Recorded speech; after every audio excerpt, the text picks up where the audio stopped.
Сәлеметсіздер ме менің оқырмандарым? Бүгін біз өте ерекше, өте жеңіл құс сорпасын пісіреміз. Ол үшін отқа қазанымызды қойып, үстіне суын құйып, құсымызды саламыз да қақпағын жауамыз.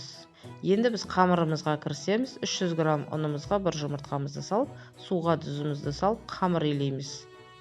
Оқырмандар, менің подписчигім 700-ге жетті. Енді 1000-ға жеткізіп тастайық. Сол үшін маған тіркеліп, лайк басып, комментария қалдырыңыздар. Міне қамыр мынандай өте ерекше жұмсақ болып шықты. Өте қатты болмасын, өте жұмсақта болып кетпесін, орташа болсын. Енді 15-20 минутқа қоямыз. Міне 15-20 минуттай тұрды. Енді бұдан үлкен жайым нан ысамыз.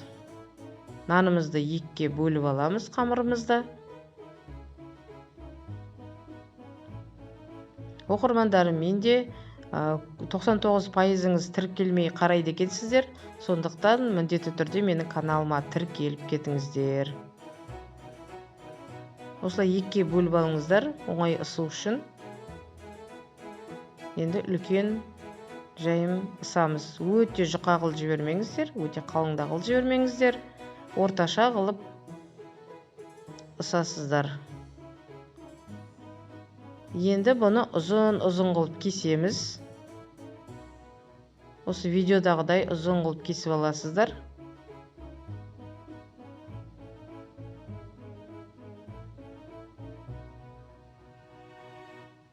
Барлығын қойып алыңыздар. Осылай бір-біріне жабысып қалмасын. Жабыспау керек, негізі жақсы етіп иленген болса. Осылай енді кубик қылып кесіп аламыз, 4 бұрышты қылып.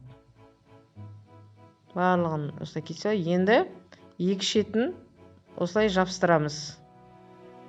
Видеода көріп тұрғандай қарама-қарсы екі шетін жабыстырасыздар.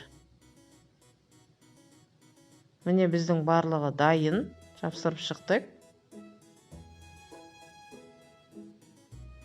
Қазанымыздағы етіміз пісті.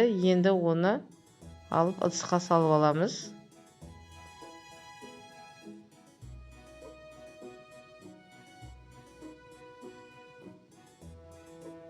Енді қазандағы сорпамызға сәбізімізді,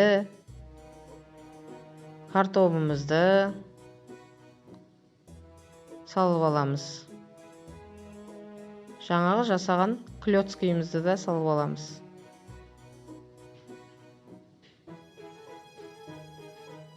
Және 4-3-леп туырылған капустамызды да салып аламыз.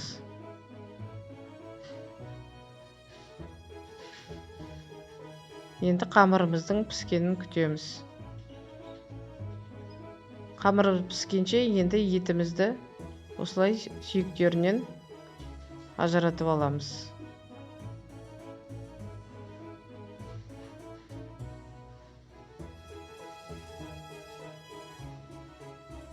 Міне барлығы дайын болды.